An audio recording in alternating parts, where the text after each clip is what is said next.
Hello, ഇതിലൊക്കെ വന്ന നമ്മുടെ യൂട്യൂബ് ചാനലിലേക്ക് എല്ലാവർക്കും സ്വാഗതം. ഇന്നത്തെ വീഡിയോ എന്ന് പറഞ്ഞാൽ ഞങ്ങൾക്ക് ഇന്ന് 50 പേർക്ക് ചിക്കൻ കറിയുടെ കാറ്ററിംഗ് ഉണ്ടായിരുന്നു. അപ്പം ഞങ്ങൾ ചിക്കൻ കറി വെക്കുന്ന വീഡിയോ നിങ്ങളുമായിട്ടൊന്ന് ഷെയർ ചെയ്യാമെന്ന് കരുതി. ഇതുപോലെ ചെറിയ ചെറിയ വർക്ക് ഉണ്ടെങ്കിൽ ഞങ്ങൾ വീട്ടിൽ തന്നെ ചെയ്യാറാണ് പതിവ്. ഇപ്പം വലിയ വർക്കൊക്കെ ആണെന്നുണ്ടെങ്കിൽ ഞങ്ങൾക്ക് ഗോഡൗൺ ഉണ്ട്. അപ്പം അവിടെ വേറെ പാചകക്കാരൊക്കെ ഉണ്ട്. അപ്പം ഈ ചെറിയ ചെറിയ വർക്കൊക്കെ ഞാൻ ഹസ്ബൻഡും കൂടെ ആയിട്ടോ ചെയ്യുന്നത്. അപ്പം ഇന്ന് ചിക്കൻ കറിയുടെ ചെറിയൊരു വീഡിയോ ആണ്. ഞങ്ങൾ ചിക്കൻ കറിക്കൊക്കെ യൂസ് ചെയ്യുന്ന പ്യുവർ ആയിട്ടുള്ള സാധനങ്ങൾ മാത്രമേ യൂസ് ചെയ്യത്തുള്ളൂ. വെളിച്ചെണ്ണയിൽ മാത്രമേ ചെയ്യാറുള്ളൂ. വെളിച്ചെണ്ണയിൽ ഹോൾ സ്പൈസസ് ഒക്കെ ഇട്ട് ആദ്യം ഒന്ന് പൊട്ടിക്കും. ഹോൾ സ്പൈസസ് ആയിട്ട് യൂസ് ചെയ്യുന്നത് ഗ്രാമ്പു, പട്ട, ഏലക്ക, കുരുമുളക്, അതൊക്കെയാണ്. നമ്മൾ ആദ്യം വെളിച്ചെണ്ണയിൽ ജസ്റ്റ് ഒന്നിട്ട് സോട്ട് ചെയ്തെടുക്കും. അപ്പം അതൊക്കെ മൂത്ത് നല്ലൊരു മണം വരുന്നുണ്ട് കേട്ടോ. അപ്പം അതൊക്കെ നന്നായിട്ടൊന്ന് മൂത്ത് വരുമ്പോഴത്തേക്ക് അതിൻ്റെ അകത്ത് പെരിഞ്ജീരകം ഇടും. പെരിഞ്ജീരകം ലാസ്റ്റ് ഇടത്തുള്ളൂ, അല്ലെങ്കിൽ പെട്ടെന്ന് കരിഞ്ഞു പോകും. പിന്നെ അതിന് ശേഷം നമ്മൾ സവാള, കറിവേപ്പില അതും കൂടെ ചേർത്തിട്ട് നന്നായിട്ടൊന്ന് വഴറ്റിയെടുക്കും. ഇതിൻ്റെ കൂടെ ഉപ്പും കൂടെ ചേർക്കണം കേട്ടോ, എന്നാലേ നമ്മൾ പെട്ടെന്ന് വഴറ്റി കിട്ടുള്ളൂ. കാരണം ഇത് ക്വാണ്ടിറ്റി കുറേ ഉണ്ട്. ഇതിപ്പം 5 കിലോ സവാളയാണ് എടുത്തിട്ടുള്ളത്. അപ്പം അത് പെട്ടെന്ന് വഴണ്ട് കിട്ടണമെങ്കിൽ നമുക്ക് ഉപ്പിട്ടാലേ പറ്റുള്ളൂ. അപ്പം ഇതിൻ്റെ കൂടെ കല്ലുപ്പും കൂടി ഇട്ട് നമ്മൾ നന്നായിട്ട് വഴറ്റിയെടുക്കും. നമ്മൾ കാറ്ററിങ്ങിനൊക്കെ യൂസ് ചെയ്യുമ്പം നല്ല വലിയ സ്റ്റൗ അല്ലേ യൂസ് ചെയ്യുന്നത്. അപ്പം നമ്മൾ കൈവിടാതെ ഇളക്കി കൊടുക്കണം, അല്ലാന്നുണ്ടെങ്കിൽ ഇത് പെട്ടെന്ന് അടിക്ക് പിടിക്കാനായിട്ട് ചാൻസ് ഉണ്ട്.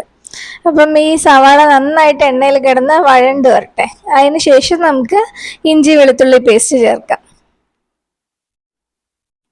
ഇതിൻ്റെ ഇടയ്ക്ക് പച്ചമുളകും കൂടെ ഇട്ടിട്ടുണ്ടായിരുന്നു കേട്ടോ. അത് 2ആയിട്ട് കീറിയിട്ട് പച്ചമുളക് ഇട്ടിട്ടുണ്ടായിരുന്നു. അപ്പം അതും കൂടെ ഈ എണ്ണയിൽ കിടന്ന് വഴറ്റി നന്നായിട്ട് വഴറ്റിയെടുക്കാം. ഇപ്പം നമ്മൾ ഇട്ട സവാളയുടെ ക്വാണ്ടിറ്റി ഒക്കെ ഇപ്പം ഹാഫ് ആയിട്ടുണ്ട്. ഇനി ഇതിപ്പോൾ നന്നായിട്ട് വഴണ്ടിട്ടുണ്ട്. അതിലേക്ക് നമുക്കിനി ഇഞ്ചി വെളുത്തുള്ളി അരച്ചത് ചേർത്ത് കൊടുക്കാം. ഇതെല്ലാം നമ്മൾ ഫ്രഷ് ആയിട്ട് അപ്പം തന്നെ അരച്ചെടുക്കുന്നതാണ് ചേർക്കുന്നത്. ഇതും കൂടി ഇട്ട് ഇളക്കുമ്പോൾ നല്ല മണം കേട്ടോ വരുന്നത്.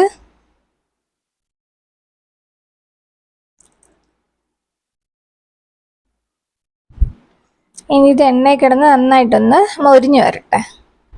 ഇത് ഇഞ്ചി വെളുത്തുള്ളി ഇട്ട് കഴിഞ്ഞാൽ പിന്നെ കൈ ഇളക്കാതെ ഇളക്കി കൊടുക്കണം കേട്ടോ. ഇതിപ്പം ഇഞ്ചി വെളുത്തുള്ളിയൊക്കെ നന്നായിട്ട് വഴറ്റിയിട്ടുണ്ട്. ഇനി നമുക്കിതിലേക്ക് മഞ്ഞൾപ്പൊടി ചേർത്ത് കൊടുക്കാം. ഇതൊക്കെ നമ്മൾ സ്വന്തമായിട്ട് തന്നെ പൊടിക്കുന്ന മഞ്ഞൾപ്പൊടി കേട്ടോ. നമ്മുടെ കാറ്ററിങ്ങിനെല്ലാം അങ്ങനെ യൂസ് ചെയ്യാറുള്ളൂ. മഞ്ഞൾപ്പൊടി നമ്മൾ ഫ്രഷ് ആയിട്ട് പൊടിക്കുന്നതുകൊണ്ട് തന്നെ അതിന് ഒരു കുത്ത് കൂടുതലായിരിക്കും. അപ്പം നമ്മൾ അധികം ചേർക്കുന്നില്ല. നല്ല ഫ്ലേവറുള്ള മഞ്ഞൾപ്പൊടി കേട്ടോ. ഇനി അതിലേക്ക് നമുക്ക് പൊടിച്ചു വെച്ചിട്ടുള്ള മല്ലിപ്പൊടിയും കാശ്മീരി മുളക് പൊടിയും കൂടെ ചേർത്ത് കൊടുക്കാം. ഇതെല്ലാം നമ്മൾ കഴുകി ഉണക്കി പൊടിക്കുന്ന കേട്ടോ. അതിനൊക്കെ ഇവിടെ ആളുണ്ട്. അപ്പം അവർ വന്നിട്ട് കഴുകി ഉണക്കി നമ്മൾ പൊടിപ്പിക്കാറാണ് പതിവ്. ഇനി അതിലേക്ക് നമ്മൾ ഗരം മസാല ചേർക്കും. ഗരം മസാല എന്ന് വെച്ചാൽ നമ്മൾ നേരത്തെ പൊടിപ്പിച്ച് വെക്കത്തില്ല. ഈ നമ്മൾ കാറ്ററിംഗ് ഉള്ളപ്പം അന്നേരം പൊടിച്ചെടുക്കുന്നേ ഉള്ളൂ. എന്നാൽ മാത്രമേ ആ ഒരു നല്ലൊരു ഫ്ലേവർ കിട്ടത്തുള്ളൂ. അതിലേക്ക് നമുക്ക് തക്കാളി അരച്ചതാട്ടോ ചേർത്ത് കൊടുക്കുന്നത്. എണ്ണയൊക്കെ നന്നായിട്ട് തെളിഞ്ഞിട്ട് ഈ തക്കാളി അരച്ചത് ചേർത്ത് കൊടുക്കാവൂ. എന്നാൽ മാത്രമേ ആ ഒരു ചിക്കൻ കറിയുടെ നല്ലൊരു കൊഴുത്ത ചിക്കൻ കറി കിട്ടത്തുള്ളൂ. അല്ലാന്നുണ്ടെങ്കിൽ ഗ്രേവി വേറെ, ഇത് വേറെ ആയിട്ട് കിടക്കും. പിന്നെ ഞങ്ങളുടെ ചിക്കൻ കറി എന്ന് വെച്ചാൽ നല്ല തിക്കായിട്ടുള്ള നല്ല ഗ്രേവിയുള്ള ചിക്കൻ കറിയാണ്. അപ്പം അത് എണ്ണ തെളിഞ്ഞിട്ട് നമുക്കിതേപോലെ തക്കാളി അരച്ച് ചേർക്കുകയാണെങ്കിൽ നമുക്ക് അതേപോലത്തെ നല്ല ചിക്കൻ കറി കിട്ടും കേട്ടോ. നിങ്ങൾക്ക് കളർ എത്രത്തോളം കാണുന്നുണ്ടെന്ന് അറിയുന്നില്ല, കാരണം പുക വന്നിട്ട് നമ്മുടെ ക്യാമറ അങ്ങ് മറയ്ക്കുമായിരുന്നു കേട്ടോ. കണ്ട ഇപ്പം നന്നായിട്ട് വഴണ്ട് വന്നിട്ടുണ്ട്.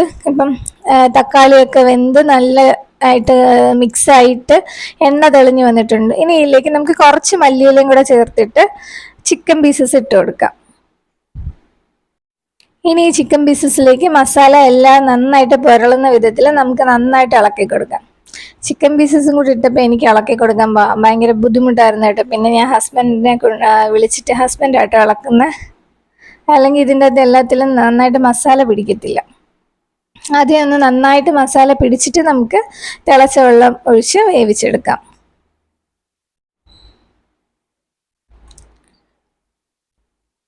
ഇതിപ്പം നമ്മൾ 6 കോഴിയുടെ ഇതാട്ടോ എടുത്തിട്ടുള്ളത്. 6 കോഴിയാണ് നമുക്ക് ഈ ചിക്കൻ കറിക്ക് വേണ്ടിയിട്ട് നമ്മൾ എടുത്തിട്ടുള്ളത്.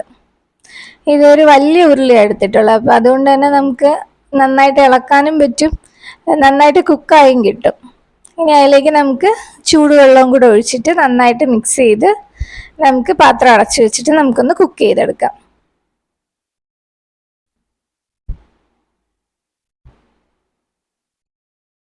ഇനി ചിക്കനിൽ നിന്ന് കുറച്ച് വെള്ളം കൂടെ ഇറങ്ങും കേട്ടോ.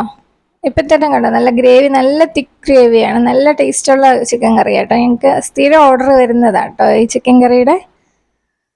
ഇപ്പം നന്നായിട്ട് തിളച്ചിട്ടുണ്ട്. ഇനി അത് നന്നായിട്ട് വേവട്ടെ, വെന്തിട്ട് കാണിക്കാം.